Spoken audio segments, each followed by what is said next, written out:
The executioner had already tightened the rope when a man forced through the crowd. "Stop! He didn't kill the jester. I did." The prisoner was released. The volunteer took his place. The executioner changed the knot. The crowd barely had time to understand what it had seen. Then a physician arrived. "Take him down. I'm the one who killed that man." Before the rope could tighten again, a tailor shouted a third confession. By noon, 4 people had accepted blame for the same death. None was lying. Their stories fit together perfectly. They also could not all be right. To understand how one body reached 4 supposed killers, we have to follow it backward through one disastrous night in Kashgar. It began with music.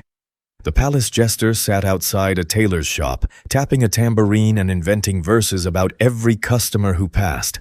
The tailor laughed until the jester found a rhyme for his crooked stitching.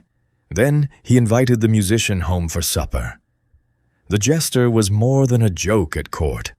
He remembered faces, turned gossip into songs, and could change a room's mood with 3 quick beats. Tonight, he used that talent on 2 people who had expected an ordinary meal. The tailor's wife had cooked fish. The jester sang between mouthfuls, struck the tambourine with his thumb, and swallowed one last piece too quickly. The rhythm stopped.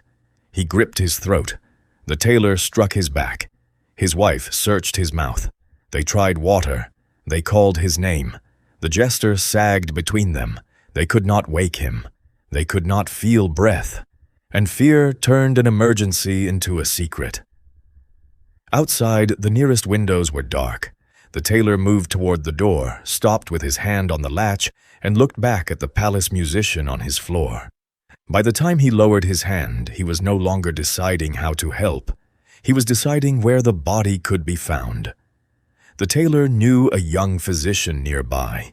If the man were discovered at the physician's door, perhaps no one would ask where he had eaten. The couple carried their guest through the sleeping lanes, one holding his shoulders, the other his feet. At the physician's house, a servant answered from the foot of a steep staircase. "We brought a patient," the tailor whispered, pressing a coin into her hand. "Wake your master. Quickly." The servant climbed away with the lamp. The couple propped the jester at the top of the dark stair and ran. Upstairs, the young physician heard the word patient and rushed out before the light returned. His foot struck something in the blackness. The body fell. One step, then another, then every step to the bottom.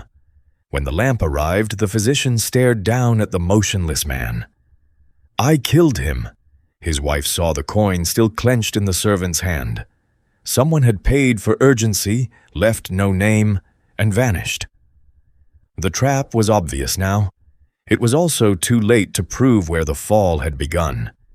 His wife looked toward the first gray line at the window. Dawn would bring neighbors. Neighbors would bring questions. Their roof touched the house next door, where the Sultan's purveyor stored oil and butter beneath a broad chimney. They carried the jester upstairs, tied cords beneath his arms, and lowered him into the neighboring storeroom. His feet found the floor. The wall held him upright.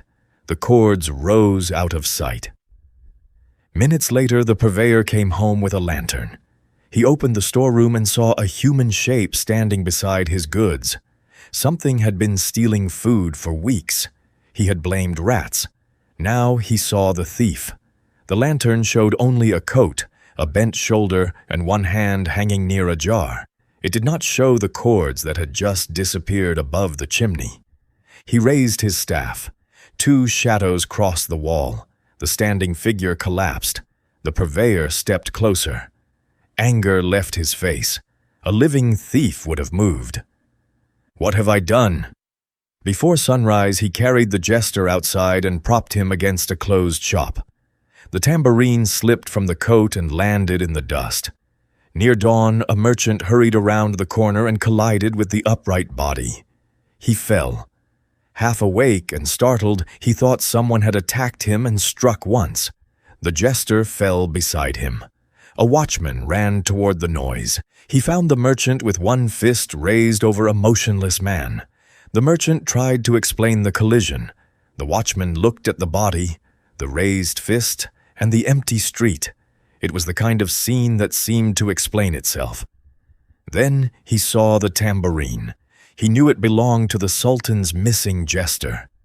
No one knew about the supper, the staircase, the chimney, or the storeroom. They knew only what the watchman had seen. By morning, a rope waited in the public square. The merchant stood beneath it, insisting that he had struck a man who was already dead. That defense sounded exactly like what a guilty man would say. The crowd answered it with silence. The executioner reached for the lever. At the edge of the crowd, the purveyor watched. He could remain silent and be safe. Instead, he pushed forward. "Stop. The merchant didn't kill him. I did." He described the storeroom, the supposed thief, and the blow. The merchant was freed. The rope moved to the purveyor. For the first time that morning, the merchant looked at the man who had condemned him without ever knowing his name. Before the knot was finished, the young physician arrived. "That man struck a body that was already dead. I knocked him down my stairs. Release him." The rope moved again. The purveyor stepped down. He and the merchant now stood together, each alive because a stranger had chosen not to remain silent. The tailor had followed the physician into the square. The physician had accepted death for the purveyor. The purveyor had accepted it for the merchant. The tailor lifted one shaking hand. "Neither of them killed him. My wife and I left the jester at the top of those stairs. He stopped breathing at our table. A fishbone lodged in his throat." Now the city had 4 honest confessions and 1 unanswered question. Where did the killing actually begin? The executioner lowered the rope but did not remove it. Until the court found an answer, every person beneath the platform remained close enough to see the knot. The Sultan ordered the body and everyone connected to it brought to the palace. On the floor before him lay the evidence of the night: the supper bowl, dust from the stair, a length of chimney cord, a cracked lantern, and the jester's silent tambourine. The tailor described the fishbone. The physician described the fall. The purveyor described the shadow in his storeroom. The merchant described the collision at dawn. The accounts connected like doors in a corridor. Open one, and another frightened person stood behind it. No account erased the one before it. The merchant had struck the body. The purveyor had struck it earlier. The physician had sent it down a staircase. The tailor had abandoned a guest who still needed help. Each confession was true. Each conclusion was incomplete. The court began arguing over which door concealed the murderer. An elderly barber stepped out from the attendants. "You have examined 4 stories," he said. "Has anyone examined the man?" He knelt beside the jester. The hall became silent enough to hear oil hiss in the lamps. The barber touched the neck, then tilted the jaw toward the light. Something beneath the skin moved once, so faintly that everyone else had missed it. He opened a small medicine case, worked balsam along the cramped throat, and reached into the mouth with narrow pincers. The pincers closed. Slowly, the barber drew out 1 pale fishbone. Nothing happened. The tailor stopped breathing too. Then the jester sneezed.